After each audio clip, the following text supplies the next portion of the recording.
Hi, I'm Dara, and this is day 4 of 27 weeks to build a real-life, million-dollar local business. So today we were supposed to name our business. I did a pretty good job naming my child. Oh, hi Oliver. So I thought, this will be a breeze.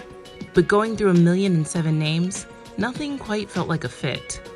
Even though I haven't yet settled on a name, Rohan gave me a really good tip on how to find a great name for my local business. So what he does is he simply goes to leandomainsearch.com, he types in the name of what he does, and then he looks through the list of available names. Again, because a lot of the marketing we will do, like word of mouth or SEO, we will need to make what we offer immediately apparent. So what we're going to do is we're going to use the word maids or cleaners, plus a verb or an adjective, because that's always a great way to go.